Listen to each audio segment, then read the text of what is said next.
Hello guys, welcome to my YouTube channel Venus cricket batting. कैसे हैं आप सब लोग? आई होप सभी अच्छे होंगे। तो आज का हमारा टॉपिक है क्रिकेट बैटिंग जुआ या बिजनेस। यानी कि काफ़ी लोगों का सवाल रहता है कि भैया क्रिकेट बैटिंग जो है ये जुआ है या बिजनेस, क्योंकि हमारे बड़े बूढ़े यही कहते हैं कि ये तो जुआ है। और आजकल के टिपर आजकल के लोग ये कहते हैं कि भाई ये नहीं, ये बिजनेस है। तो आखिर ये है क्या? तो इस वीडियो में बात करेंगे हम। चलिए आगे बढ़ते हैं।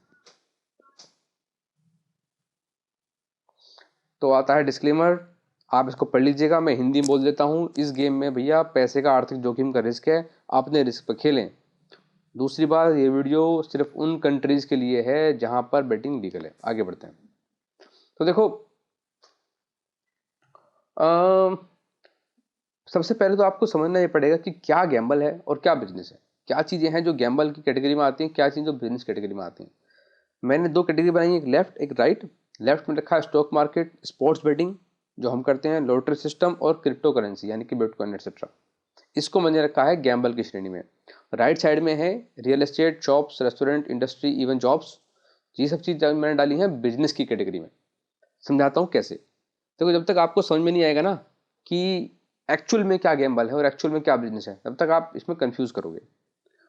मुझसे आप पूछोगे तो ये गैम्बल है, but yes we can turn into a profession, a business. अब समझिए stock market. Stock market gamble क्यों है? स्टॉक मार्केट में आप आज पैसा लगाते हो, कल कोरोना का नया वेरिएंट आ जाए, वो डाउन चला जाएगा। स्पोर्ट्स बैटिंग, अगर एक महीने तक स्टेट मैच हो जाए तो आप खत्म हो जाओगे। लॉटरी सिस्टम तो पूछो ही मत, वहाँ होता ही है कि जिस नंबर पर सबसे कम पैसा लगा होता है वो नंबर खोलते हैं वो। और क्रिप्टो करेंसी बिटकॉइन, जिसका कुछ पता ही नहीं है, वो हवा में करेंसी चल रही है। अगर आप गौर करोगे ना इन चारों चीज़ों में, stock market, sports betting, lottery and crypto currency, इन चारों में एक ही चीज़ कॉमन है। और कॉमन ये है कि इन इन पर आपका 1% भी कंट्रोल नहीं है। अगर कल को चाइना और इंडिया का वॉर हो जाए तो मार्केट क्रैश कर जाएगा। अगर कल को कोरोना की मेडिसिन आ जाए, दवाई आ जाए, मैं वैक्सीन नहीं कह रहा हूँ, दवाई की बात कर रहा हूँ, जिससे कोरोना ठीक होने लगेगा, तो मार्केट चढ़ जाएगा, बम बम बोले एकदम। राइट। अगर दुबई में तेल का कोई भसड़ हो जाए तो मार्केट क्रैश कर जाएगा। तो इस तरह से तमाम चीज़ें हैं, आपकी कंट्रोल में इनमें से कुछ भी नहीं है। सेम स्पोर्ट्स बैटिंग, एक महीने तक माफिया 200 रन बनाने वाले मैच करवा दे तो नोट वाले बंदे उड़ जाएंगे। लो स्कोरिंग करवा दे तो यस वाले बंदे उड़ जाएंगे। अगर एक महीने तक फर्स्ट बैट जीते तो चेज लगाने वाले बंदे मर जाएंगे। अगर सेकंड बैट जीते तो डिफेंड लगाने वाले बंदे मर जाएंगे। अगर फेवरेट को एक महीने तक हरवा दे मार्केट तो फेवरेट लगाने वाले मर जाएंगे। और अगर नॉन फेवरेट को हरवा दे तो खाने वाले मर जाएंगे। मुझे बताओ, अगर इनमें से कोई भी कंडीशन एक हो गई तो क्या दुनिया में फर्क पड़ेगा इस बात का? क्या किसी को फर्क पड़ेगा? 30 दिन तक फेवरेट टीम अगर हारती रहे, क्या उससे वो कोई न्यूज़ बनेगी? नहीं बनेगी। माफिया की मर्जी, जो मर्जी करा दे, कुछ नहीं होगा। सिर्फ बंदे बर्बाद होंगे, कुछ नहीं। सेम लॉटरी सिस्टम है। आपको पता है कैसे खुलता है लॉटरी? आखिर क्रिप्टो, इसका तो माँ बाप कुछ पता ही नहीं है। ये करेंसी दुनिया में लोग पागल हो गए हैं इसको देख देख के। भाई ये बताओ, ये नोट आपके हाथ में गवर्नमेंट ने दिया है 50-100 रुपए का, इसको लेके आप दुकान में जाके शॉपिंग करते हो, मॉल में जाते हो, खरीदते हो। अगर कोई भसड़ हो जाए बैंक की तो आप जाके सरकार के खिलाफ हल्ला बोल देते हो, प्रदर्शन कर देते हो, आंदोलन कर देते हो, बैंक आरबीआई आपकी सुनता है। अगर बिटकॉइन कल को गायब हो जाए मान लो, तो किसको पूछ आप पकड़ोगे जाके? लोग पैसा लगाए जा रहे दबा के इसमें। तो अब आते हैं बात बिजनेस पे क्या है। रियल एस्टेट, प्रॉपर्टी ले ली आपने 10 लाख की, साल के अंत में 15 की होगी, वो 11 की होगी। चलो मैं कह रहा हूँ 9 की रह गई, है तो आपकी ना, कंट्रोल है आपका उस पर। जाके मकान बना लो, दुकान बना लो, किराए पे चढ़ा दो, शॉप्स खोल लो। आपकी दुकानदारी या तो कम होगी या ज़्यादा होगी, लेकिन होगी तो जरूर ना। आपने कोई रेस्टोरेंट खोला, आपके हाथ में स्वाद है तो ज़्यादा आपका खाना बिकेगा, कम स्वाद है कम बिकेगा। इंडस्ट्री लगाओ, कोई मैन्युफैक्चरिंग। मेरे एक दोस्त था, उसने कोरोना से जस्ट पहले 2-1 महीने पहले सैनिटाइजर की फैक्ट्री लगाई। उसकी उसके मजे आ गए, पूछे मत। 10 रुपए की सैनिटाइजर 1000 में बेची उसने। बाद में उसकी उसकी फटी भी है, खैर वो अलग बात है। आखिरी ये जॉब्स, कोई बंदा है वो जॉब करता है, वो स्किल सीख लेता है। कोई जैसे मान लो कोई इंजीनियर है, अगर वो एआई सीखता है, आर्टिफिशियल इंटेलिजेंस, मशीन लर्निंग सीखता है, या मान लो लिनक्स सीखता है, तो उसकी स्किल में एडिशन होता है। कंपनी उसको हायर करती ज़्यादा पैसे देके। सो बेसिक बॉटम लाइन ये है, गैम्बल इज क्या कि भैया जिसमें आपका कंट्रोल नहीं है, और बिजनेस का जिसमें आपका कंट्रोल है। गैम्बलिंग में यानी कि जो 4 कैटेगरी है लेफ्ट साइड में, इसमें आपका 1% कंट्रोल नहीं है, और जो बिजनेस है उनमें आपका मैक्सिमम कंट्रोल है। सो अब आप समझ गए होंगे बेसिकली स्पोर्ट्स बेटिंग यानी कि जो हम करते हैं ये एक गैम्बलिंग है। बट हाँ, मैं आपको ये बता सकता हूँ कि ये अगर इसको लॉन्ग टर्म में किया जाए कुछ प्रैक्टिसेस के साथ, तो इसको एज ए बिजनेस में कन्वर्ट किया जा सकता है। उससे पहले मेरी आपसे रिक्वेस्ट है, इतना प्यारा सा बच्चा आपसे रिक्वेस्ट कर रहा है, देखो आप प्लीज़ मेरा चैनल सब्सक्राइब कर दो, ये साइड में लिंक्स दिए हुए हैं, इन चारों को चेकआउट करो, सब्सक्राइब करो, और नीचे मेरा यूजर नेम भी है, आप चाहो तो मुझे मैसेज भी करके मुझसे बातचीत कर सकते हो। चलिए आगे बढ़ते हैं। Can we turn gambling into business, क्या हम गैम्बलिंग को बिजनेस में बदल सकते हैं? तो कुछ फैक्ट्स मैं आपके सामने रखता हूँ, नीचे से पढ़ना। जो प्रो ट्रेडर्स हैं वो 6 महीने तक लगातार हारते हैं, मतलब उनका ऐसा पीरियड चलता है कि वो उस पीरियड में कभी कभी 6-6 महीने तक लगातार हारते हैं। ये मैं प्रो की बात कर रहा हूँ, जो दुनिया में 5 से 10% है बस। दूसरा पॉइंट, जो प्रो ट्रेडर हैं उनकी ओवरऑल एक्यूरेसी सिर्फ 55% है। आप टेलीग्राम पे घूमते हो ना कि वो कह रहा है मेरी 80% है, वो मेरी 70% है, नहीं मेरे भाई, लॉन्ग रन में निकालते हो सिर्फ 55-60% एक्यूरेसी जो होती है वो मैक्सिमम होती है।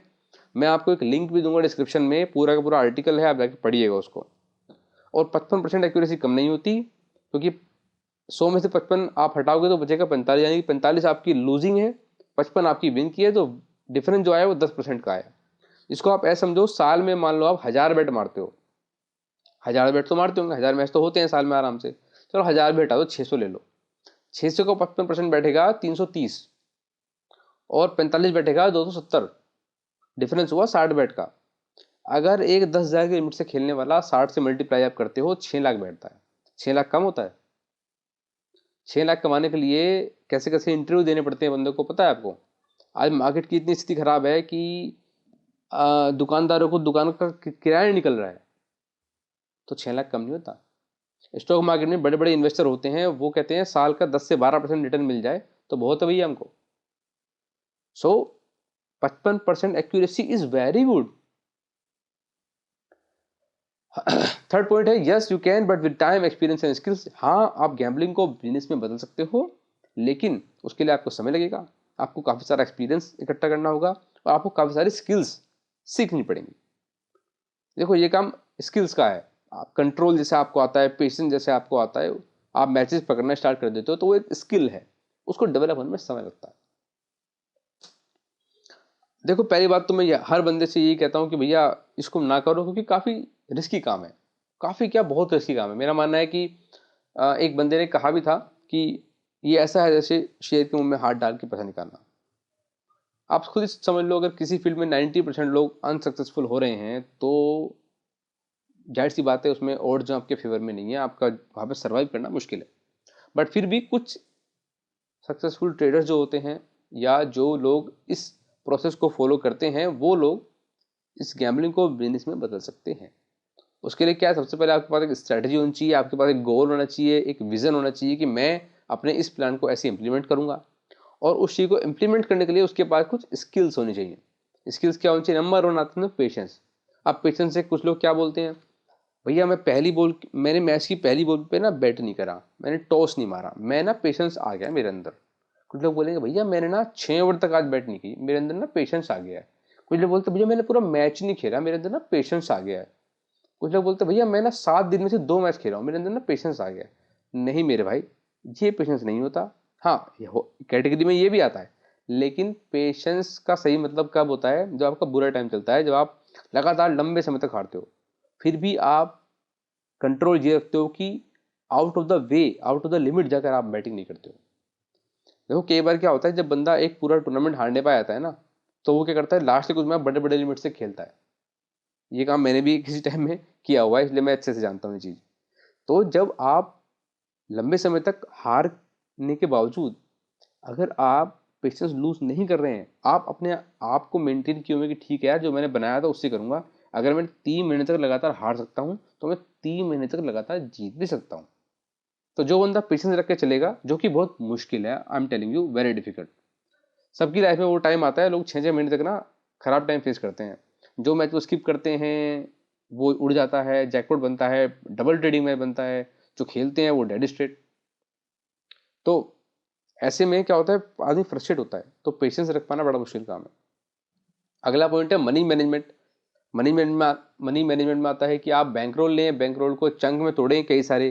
जितना छोटा आप तोड़ेंगे, उससे जितना छोटा कमाने की आप कोशिश करेंगे, उतना आप पे लेस प्रेशर रहेगा, और जितना आप पे लेस प्रेशर रहेगा कमाने का, लॉस कवर करने का, उतना आपकी डिसीजन मेकिंग जो है वो बेटर होगी, आप अच्छे डिसीजन लेंगे।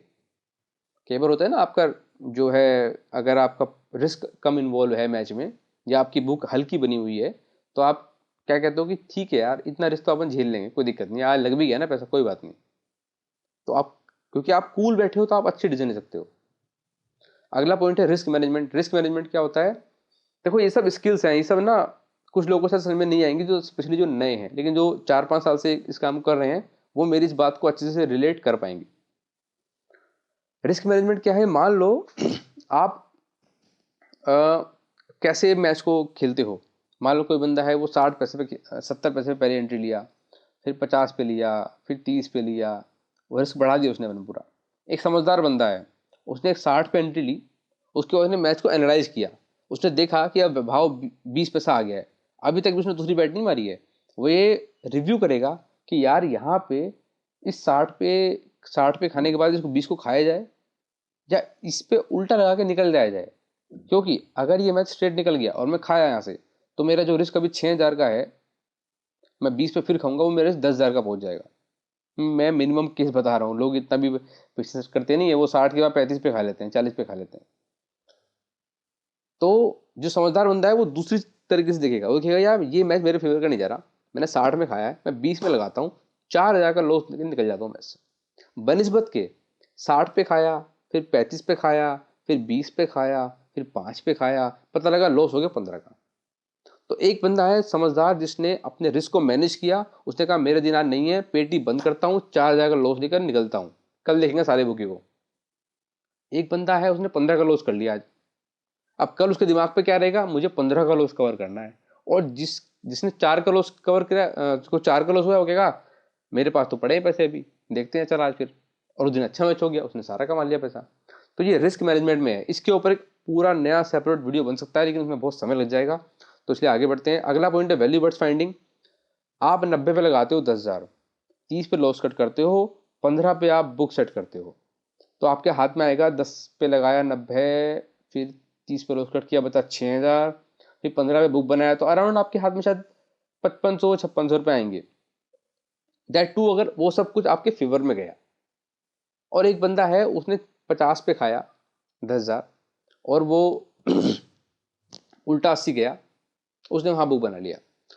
10,000 वाले का रिस्क ज़्यादा था, उसको वैल्यू कम मिली। 50 पे खाने वाले को रिस्क कम था, उसको वैल्यू ज़्यादा मिली। मैं ये नहीं कह रहा हूँ कि आपको हर में खाना है, लेकिन आपको वैल्यू समझनी पड़ेगी बैट की। 90 पैसे पर लगाना it's not a value bat. जब कोई टीम का भाव बुकी बहुत 90 रख रहा है, बहुत 95 रख रहा है, तो आपको कैसे पता जिस टीम पे आप लगाने जा रहे हो पैसे, वो सही टीम है, जबकि बुकी कह रहा है कि वो दोनों टीमें इक्वल है। तो आपको वेट करना है, कम मैचेस खेलने हैं, पर आपको बैट वो पकड़नी है जहाँ बुकी गलत है, जहाँ मार्केट बैट्स को ओवर वैल्यू अंडर वैल्यूड दिखा रहा है। जैसे अभी कुछ दिन पहले मैच चला था, मैंने अपने चैनल में दिया था बंदों को, वो मैच पूरा उड़ नहीं पाया। रेनिगेट्स और पर्थ का मैच था, 9 पैसे भाव रखे हुए हैं वो पारी के एंड में, 200 रन पे, 206 रन पे। ठीक है, पर्थ की अच्छी बॉलिंग है, ठीक है, रेनिगेट अच्छी टीम नहीं है, लेकिन भाई सेंचुरी लगती नहीं है क्या T20 में? 9 पैसे भाव रखे हैं वो, 9 पैसे पे वहाँ बिल्कुल खाना बनता है आग मीच के, खाओ एक पीटी 2 पीटी जो खाना है, जिसकी जैसी लिमिट है मतलब, और 30-40 पैसे जाएगा, वहाँ प्रॉफिट बुक कर लो आप। तो मेरे भाई, ये वैल्यू बेट्स आपको फाइंड करनी पड़ेगी, मार्केट वहाँ गलत था। आपको ऐसी पोजीशन ढूंढनी है जहां मार्केट गलत हो। जहां मार्केट सही होगा, अगर वो भाव रखता 50 पैसे, तो उसको खाते इन लोग। जब खाते ही नहीं और वहां से उड़ भी रहा है, तो कोई क्या कमा लेगा? और गलती से उड़ गया और लोगों ने 50 पे लगा दिया, वो मर जाएगा बंदा वैसे ही। वैल्यू फाइंड करना सीखिए। आखिरी पॉइंट है मार्केट ट्रेडिंग। अगर आपने देख लिया है लास्ट के 15 दिन बुकियों के गए हैं, तो मेरे भैया दुख भरे दिन गए हो रे भैया, अब सुख आए हो रे। अब कुछ मैच बुक पंटरों के बनेंगे, तो आपने वहां क्या करना है, आपको चाहे लॉस हो रखा है पहले या नहीं हो रखा, आपको थोड़ा जिगरा दिखाना है। कारण आपने आपसे कहना है कर हर मैदान फतेह, गाना चला के काम कर देना है। तो बहुत कम चांसेस होंगे कि आपको इसमें अनसक्सेस मिलेगी, मतलब सक्सेस ना मिले, ऐसा चांसेस कम है। तो देखिए इसी के साथ मैं ये वीडियो वाइंड अप करता हूँ। वैसे ये वीडियो और लंबा हो सकता है लेकिन फ़ायदा नहीं है उस बात का। इन्हीं टॉपिक्स पे बारी बारी से अलग वीडियो बनाता रहूँगा मैं। फिलहाल के लिए मैं इस वीडियो को वाइंड अप करता हूँ। आप सबसे रिक्वेस्ट करूँगा कि वीडियो को प्लीज़ लाइक शेयर सब्सक्राइब करें। Thank you very much.